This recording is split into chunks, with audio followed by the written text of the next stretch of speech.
Okay, everyone say hi. Hi. Okay.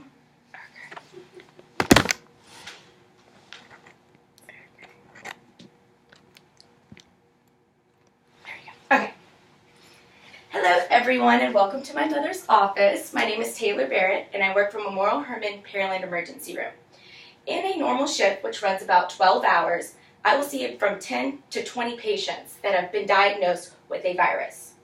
Out of those 10 to 20 patients, 1 to 3 of them will end up strong-arming their doctor into giving them a prescription for an antibiotic that will do nothing to heal their virus. There are 3 main contributing factors that this generation encompasses that greatly increases the amount of antibiotics prescribed. We want it now mindset. Everything is just a click away, and the introduction of the almighty Press Ganey scores. It's no news to you that this generation is all about convenience and speed. We are the generation that, after all, coined the term, ain't nobody got time for that. The last thing a patient that has 2 meetings, a presentation, wants to hear is the word virus.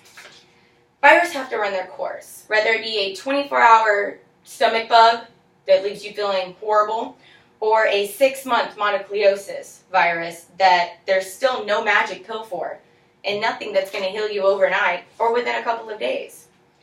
So what is this patient going to do? He doesn't have time to be sick. He has job, bills, 3 kids, and an AC that keeps going in and out.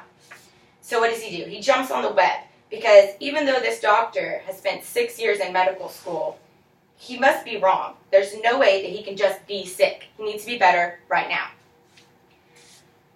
WebMD will only take a minute to give him the answers he wants, so he hops on it, on his phone, in the ER room. Ladies and gentlemen, we are the generation of Dr. Internet. Right now, I will pick 2 symptoms to show you why Dr. Internet is not helping us, but hurting us. So I have chosen headache and fever, since these are the 2 symptoms that, in my years of experience in the medical field, always are encompassed in viruses. So after using the symptom checker on WebMD, these are my results. Malaria is what I have. I also have Rocky Mountain spotted fever, or chicken pox, or shingles, and then after all 4, it says that I might have the flu, which is the first virus. Number 5, after 4 others that can be cured by antibiotics that are bacteria, we finally get to one that is a virus. And out of all those, the one virus that shows up is one that we actually have a medicine for. Look at that. So now, even though most of you in this room are medical, and most of you in this room are medical, most of our patients are not. And we'll use this information against the doctor to make him give in to giving an antibiotic. Now, why in the world would a doctor that's been to school for over 10 years total just give in to a patient and give him an antibiotic prescription that he knows the patient doesn't need? Well, I have 3 words for you that strike fear in 2 doctors that work in an ER all over Texas. Press Ganey scores. Press Ganey is a type of survey that does a ranking from very poor, poor, fair, good, very good. Now, if you're a doctor and you get a score of good, you fail. The only answer that the patient is allowed to give you a successful score is very good. With that in mind, one question on the survey is, was your pain managed in a timely manner? I don't know about you, but last time I was in pain, 30 minutes sounds and feels like forever. It does not feel like it is managed in a timely manner at all. So if I were to ask you right now, would you say that 30 minutes would be a reasonable time to be medicated if you were in the ER? Actually answer. Yes. Yes? You think it would be a normal time? Okay. But we're medical people. That's okay, but just, so you would probably rate pain management as good, right? 30 minutes, you got in there, you had to wait through the pain, but they got your meds, okay? You didn't die, you're only in pain for 30 minutes, you lived, right?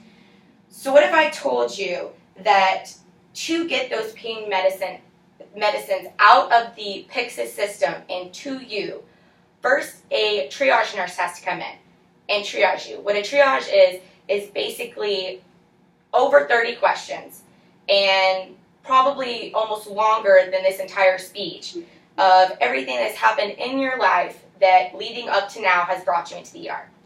After that has been done, then you get to your primary nurse, which then has to reassess everything that the other nurse assessed that has happened to you today. She has to type it up in a computer that won't even be in your room. It'll be in the area where all the nurses are. After that, the doctor will then have to read over everything that she has typed up, that she has seen with you, then go into the room, assess you fully, and make his own, which will be even longer than the speech I have prepared for you today. After all this is done, it takes about 5 minutes for any orders of medication that the doctor has put into the system to pop up on the nurse's side of the system. Then the nurse will have to stop whatever she's doing, go to the Pyxis room, and get the medicine out. Now, most cases, the medicine will come in pill form, IV solution form. She'll be able to take it out, use the normal saline, and give it to you. On other times, she'll have to do math. She'll have to dilute it. She'll have to have another nurse in there to make sure that she wasted the other 0.5 of Dilaudid. And after all of that is done, you will finally be able to get the medication. So now that you are educated about the process of getting pain meds in the emergency room, would you say that 30 minutes is extraordinary? Or, I don't know, very good?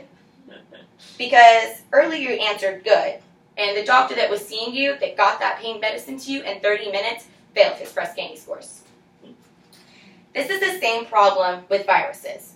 If you go to the ER because you're sick, and he takes his time, does his assessment, after the nurse has done her assessment, and says you have a virus, follow up with your primary care physician in 4 to 5 days if you're not feeling better. The patient of this generation sees this as you saw your pain manager in the beginning. He didn't get his care. He didn't get those magic pills that will make him feel all better and get him back to his convenient and speedy life. So he jumps on WebMD. He strong arms the doctor. And fearing of his Press Ganey scores, the doctor gives in. Now that I've explained to you why antibiotics are being overprescribed, let me tell you why you care. I mean, if the pills make the patient happy, antibiotics won't hurt him. What's wrong with that, right? Wrong. Each year in the U.S., at least 2 million people become infected with bacteria that are resistant to antibiotics. At least 23,000 people have died each year as a direct result of the infections. Now, if you go to the Center of Disease Control website, you will see that these bugs are ranked from urgent, serious, and concerning. Due to the age of my audience, I would like to let you know that there are only 3 in the urgent category. Out of those 3, one of them is gonorrhea. So the next time your doctor tells you that you have a virus, go home, be sick, be patient. Don't be like everybody else in this generation. Don't use WebMD to tell the doctor what you know and what you found and how he's not giving care for you.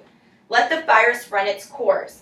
Because if you don't, you're increasing your chances of getting a gonorrhea that antibiotics cannot fix. Thank you. I got educated. I did too.